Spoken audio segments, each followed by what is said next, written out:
For as long as humanity had gazed at the night sky, the moon had been an enigma.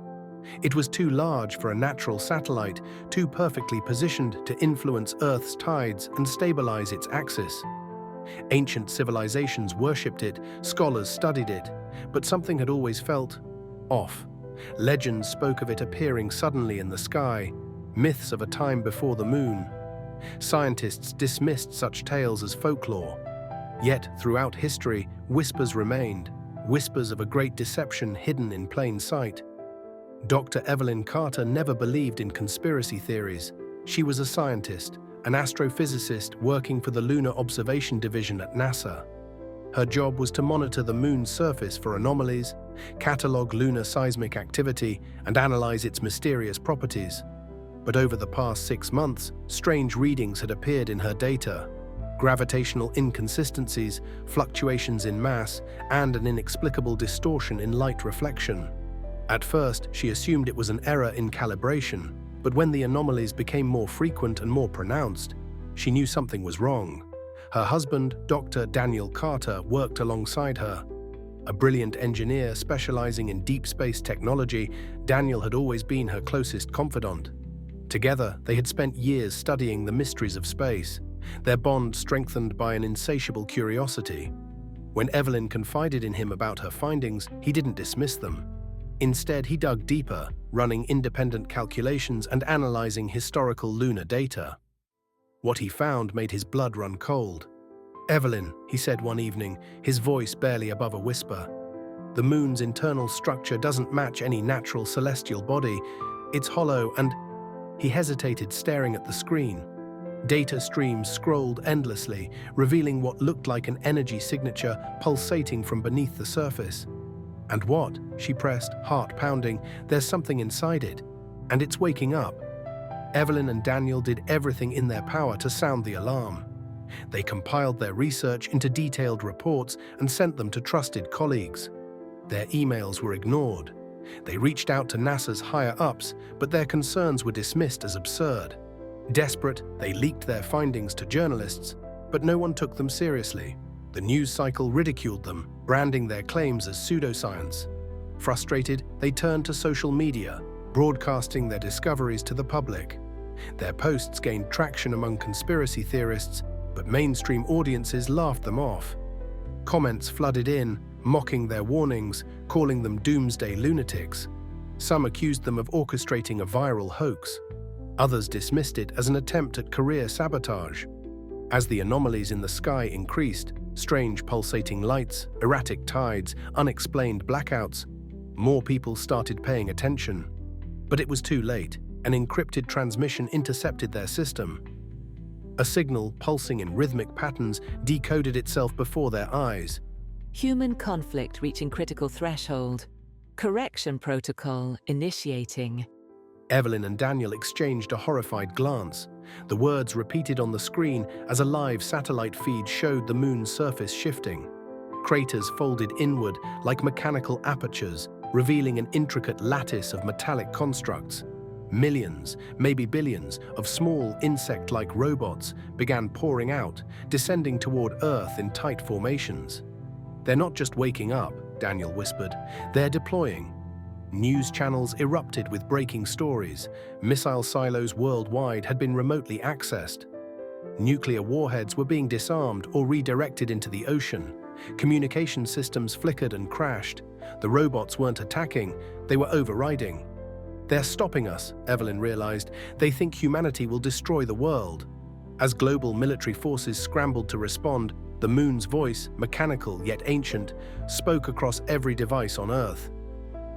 Humanity has failed its stewardship. Resetting cycle. And with that, the first cities lost power. Then the true destruction began. From the sky, the insect-like machines rained down like a swarm of locusts, blackening the heavens. They moved with terrifying precision, descending upon major cities in coordinated waves. New York, London, Beijing, and Moscow, none were spared. The robots latched onto skyscrapers, bridges, and power grids, their tiny metallic limbs dismantling structures with an efficiency beyond human capability. In seconds, entire buildings crumbled to dust, reduced to nothing but fine particles that drifted away in the wind. They worked methodically, moving from one structure to another, their razor-sharp appendages slicing through steel and concrete as if they were mere fabric.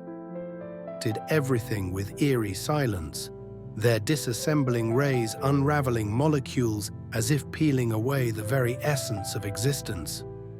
Roads cracked and crumbled, vehicles dissolved into piles of microscopic debris, and monuments, symbols of human achievement, vanished into the void. People ran, screamed, fought back. It was useless. The moment a soldier fired a weapon, the swarm responded instantly. The attacking human was surrounded within seconds, his body disassembled in an instant, bones and flesh vaporized by an invisible force. Entire crowds were consumed, their remains transformed into nothing more than drifting dust motes, indistinguishable from the destruction around them. Cars melted into pools of liquid metal, tanks crumbled like paper, even nuclear bunkers were infiltrated, their reinforced walls torn apart, molecule by molecule. The machines left no traces, no signs of battle, only the eerie smoothness of erased landscapes, as if civilization had been meticulously erased by the hand of an unseen god. The robots left nothing behind, no rubble, no wreckage, just empty land where once stood civilization. Cities disappeared, wiped clean from the face of the earth as if they had never existed. The air smelled of ozone and dust, but there was no fire, no lingering destruction, just an eerie, silent void where humanity's greatest achievements had once stood. Evelyn and Daniel watched in horror from their underground observatory, their satellite feeds showing the devastation in real time.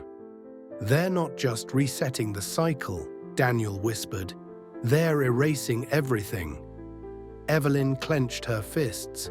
"We have to find a way to stop them before we're next." They worked tirelessly, analyzing the swarm's movements, their command signals, and their structural weaknesses. Daniel theorized that the robots relied on a central processing hub.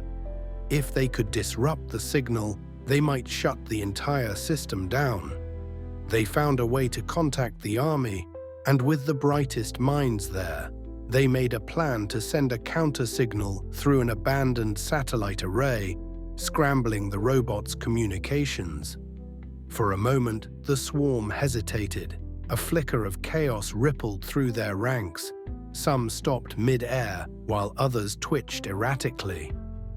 Hope surged through Evelyn's chest.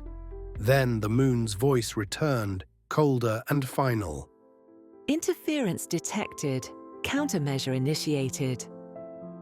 The robots adapted instantly, overriding the interference. The swarm doubled its efforts, seeking out the source of the disruption. Within minutes, the satellite array was disintegrated, reduced to dust like the cities before it. Evelyn stared at the screen in despair. It didn't work. Daniel gritted his teeth. They're too advanced. They're learning. A new alert flashed on their console. The swarm had found them. The ground trembled. The sky darkened. The last safe place on Earth was no longer safe. The metal walls of their observatory groaned as the swarm descended upon them. The emergency lights flickered, casting long, frantic shadows against the walls. Daniel grabbed Evelyn's hand as they sprinted toward the exit, but the doors slammed shut, locked from the outside. A high-pitched hum filled the air as the robots began their work, slicing through the reinforced walls like butter. "Evelyn!" Daniel's voice was a whisper filled with fear and love. She turned to him, knowing this was the end. The machines were inside now, moving toward them, their limbs whirring, their razor-like appendages reflecting the dim light. Evelyn closed her eyes as Daniel pulled her into a desperate embrace.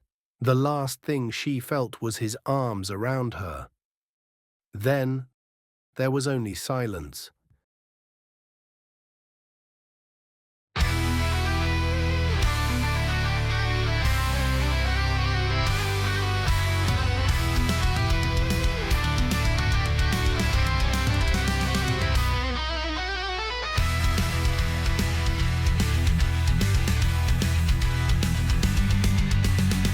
The moon's up there glowing loud tonight.